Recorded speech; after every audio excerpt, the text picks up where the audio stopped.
with involving some brutes. Here they are. Hold the creature still!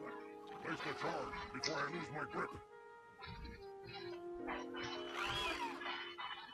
It's armed and ready to explode if any human gets too close. Give it room. Let it do the prophet's work. Okay, so those brutes were planting the explosive suicide packs on the engineer over there, the Huragok, as they're called by the Covenant. Now, engineers are one of my favorite things in Oh. Now, I already have the achievement for not killing any engineers, so I'm not gonna try to avoid killing them, at least in this playthrough. Because the thing is, although it kind of breaks my heart to kill engineers a little, but it's just too. Sometimes it can be kind of difficult not to kill them. So I'm gonna stick with killing them I'm gonna say letting them die. I'm not gonna actively try and kill them, but if they're becoming a hazard, I'm not gonna try and work around them.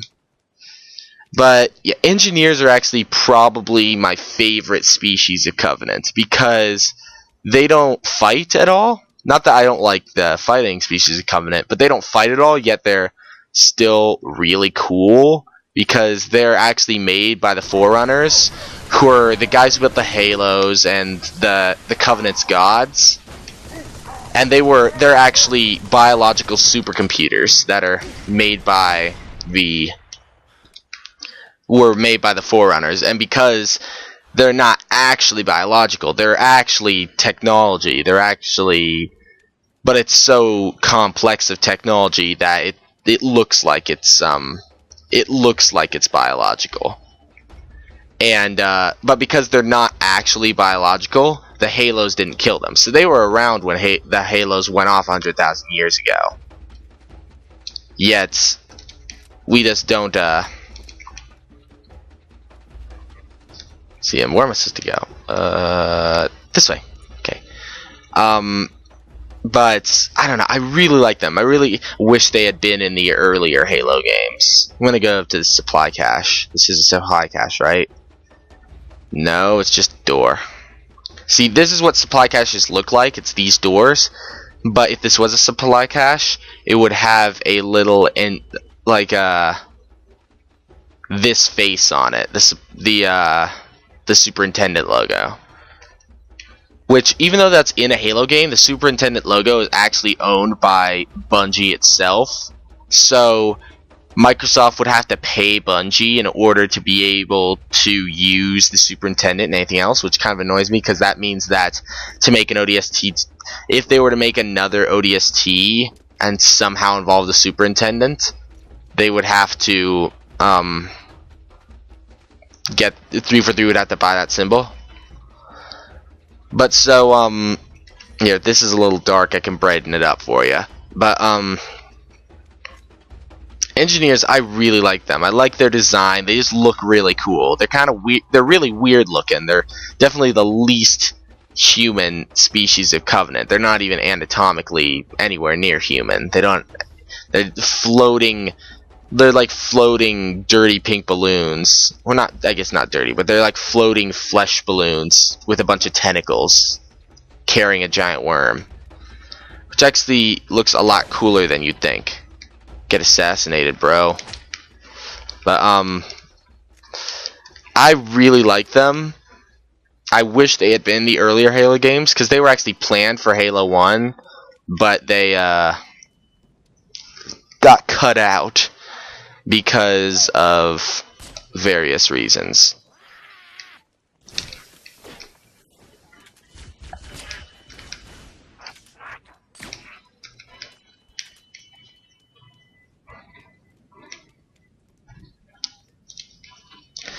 And oh, there he is. I was looking for you.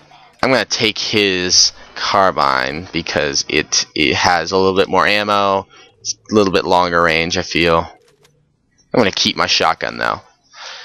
I'm a little annoyed that after Halo 2, the shotguns magazine capacity got took in half. It can only hold 6 now instead of the 12 it could in 1 and 2. But yeah, I guess it's for balance reasons. It'd be really overpowered if it could hold that many rounds. Okay, so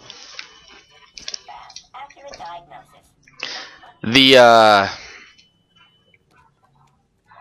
what was I talking about? Oh, yeah, the engineers, they were planned for Halo 1. They were planned to be in Halo 1. They were going to be, you know, kind of the same they are in this game. They're like support non-combat enemies. Although they look pretty different. They were all pink and they didn't like glow. And their heads were at the top instead of just kind of hanging low. But they still looked kind of cool. I just wish they would have been... Oh, see, here's a supply cache. Ooh, sniper rifles. I'll take one of those. I've got full ammo for both my weapons, so I will just progress. Some of these supply caches actually contain mongooses. You can find mongooses in them. Search the sector for... Oh, yeah. The compass is at the top of my screen. And you can see I'm approaching the location of the next clue. You can see it's over there in my visor. It's highlighted bright yellow.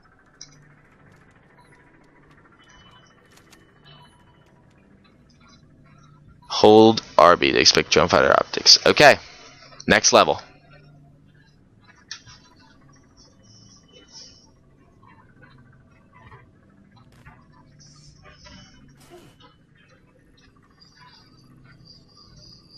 You ever Mickey, Dutch?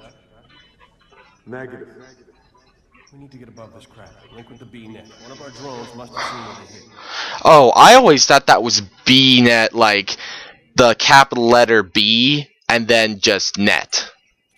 I thought it was a reference. I thought it was something else, but it was supposed to be a reference to Bungie.net, which is Bungie's website. And it kind of is. It's actually like there's in Reach, there's often a challenge called Link Up with BNet, which just means be a Bungie.net member, and it'll give you a bunch of points. I'm not gonna stop for this cutscene because this is a really short scene. But Good hunting, boys. first-person cutscenes. I don't understand why earlier. I guess it's just because it was hard to do in the early Halo games, but on next gen it's easier to do. And then Halo 3 was just because no, you know, it just wasn't part of the style of Halo. But I like first-person cutscenes. It's very immersive. I think Halo games have definitely become more immersive and as time goes on, and not just in terms of graphics, but also in terms of gameplay and just presentation. Like, Halo 1's definitely a movie type game. It's still really good, and it's not a game trying to be a movie like a game like Metroid Other M is. But it's definitely a movie type game. It's, you know, all the cutscenes are in third person, shot like a movie. Halo 2 still kind of a similar thing. Halo 2 actually really, the opening sequence definitely feels like the start of a movie. And then Halo 3 also feels very movie-like. This one definitely has a lot more immersion. Well, oh wait, why am I not driving the Warthog? I guess I was trying to hijack this. Ah, well, I should probably just take it. But Come on! We'll need the hog if we're gonna take out all this Covenant armor. yeah, I hear you, dude. Now, I could just get on the turret, which I was tempted to do for a bit, and then let the AI drive, but the thing is, Watch that chopper. until Head on and it'll pretty much Reach had pretty good driver AI, unless you're driving with Kat. For some reason, Kat loves to kill herself and drive off cliffs. But don't let that raid take a shot at it. but so Reach had pretty good AI. Reach had pretty good driving AI. But before that, they tend to drive around in circles and stuff a lot, and not drive where you want them to. But they're pretty smart in later Halo games. Okay. Well, I think this part's about to get finished up. I'm going to go and ODST reporting for duty, sir. going to have to go off and do something else in a little bit, so I think I'm gonna be stopping this. Whoa, how did I do that? I'm gonna be stopping this episode soon. Come on, get in, dude. I don't want to get hit by the chopper. I love doing this. Oh no, you messed it up though. That's better. But I'm gonna get to this next part. I was gonna try and get to the next checkpoint before I ended, but there's been a lot of checkpoints, so I'm just gonna try and get to Trooper, you're almost at second platoon's location. Give them a hand and push to the primary objective. What is the objective, Colonel? You know the Covenant carrier that slipped away from the city? We need I'm gonna go snatch a tier 1 asset. stop right here. As I get around this corner. Okay. Well, guys, I am going to stop here, and I will see you guys next time. Thanks for watching.